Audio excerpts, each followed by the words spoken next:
Hey everyone. The aim of this talk is to try and bring together some research in psychology with a traditional concern in epistemology. And so in particular, what I'm going to try and do is argue that a lot of the evidence about cognitive bias and motivated reasoning and rationalization can actually be used to motivate a kind of argument for skepticism. So that's the hope.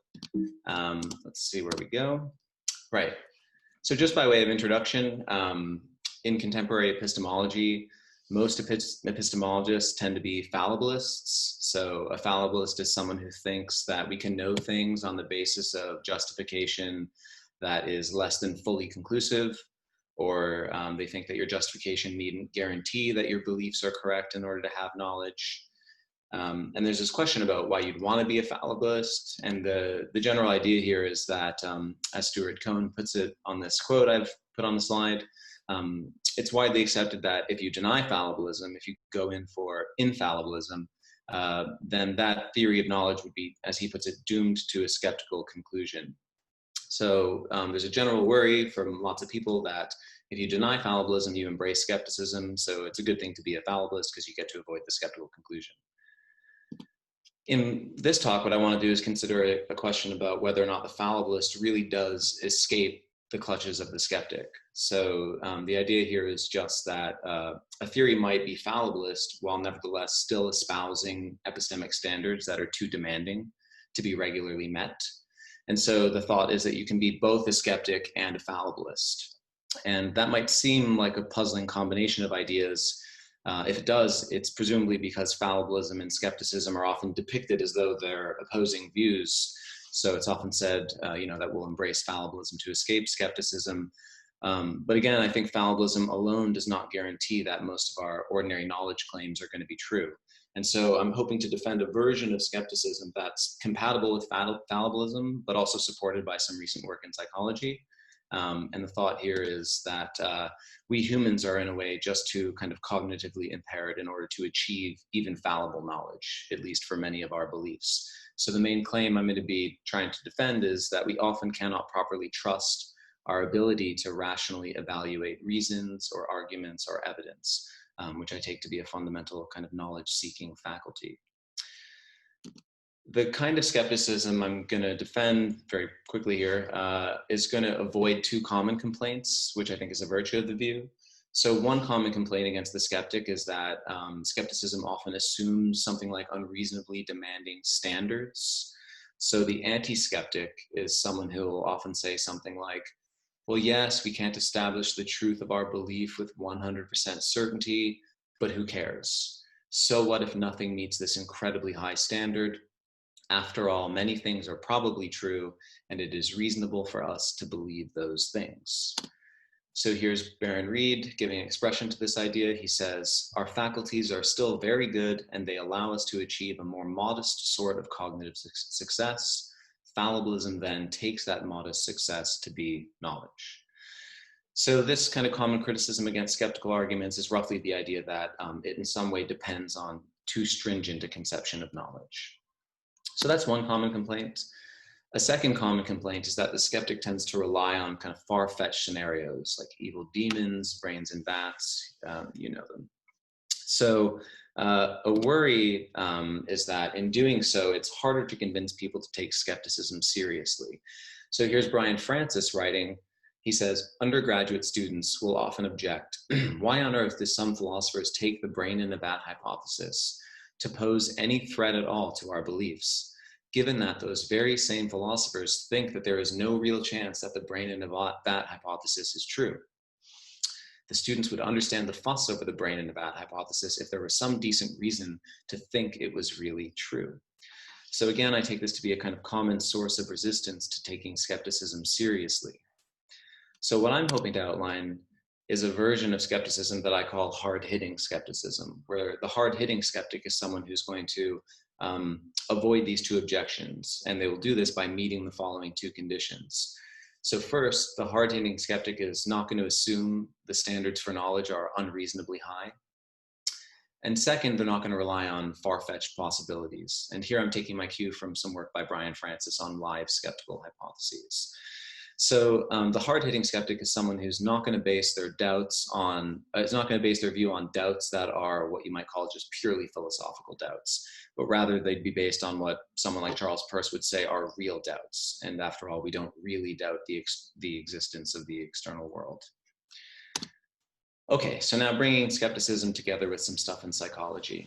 So I want to introduce the general idea here with an example and then talk a bit about it. So this is an example I call capital punishment. So Irena suspects that the death penalty is not an effective tool to reduce the murder rate, but she does not have much evidence either way. To become more informed, she decides to look for the evidence about the deterrent effects of capital punishment. So after searching several reputable websites and reading multiple academic articles, she concludes that the evidence strongly indicates that the death penalty does not reduce the murder rate. And let's also suppose that she's intelligent, articulate, and now able to present reasons for her belief. Moreover, she now believes that those reasons are the reasons for which she holds her belief. So I take this sort of example, it's amended from some work by Kornblith. The idea here is that this might seem like a reliable way for us to form beliefs, but we have abundant evidence that this kind of process of reasoning is actually vulnerable to a host of cognitive biases and reasoning errors. So for example, humans succumb to the general tendency to rationalize, and this is known to be incredibly common. So in this particular case, it could be that Irena has views about the morality of the death penalty, and those moral commitments are then likely to drive her beliefs about the deterrent effects of the death penalty. So for example, she might be more willing to inflate the quality of the studies that present evidence in favor of her moral view. And she'll also be far more critical and willing to reject the studies that provide evidence that cut against her view.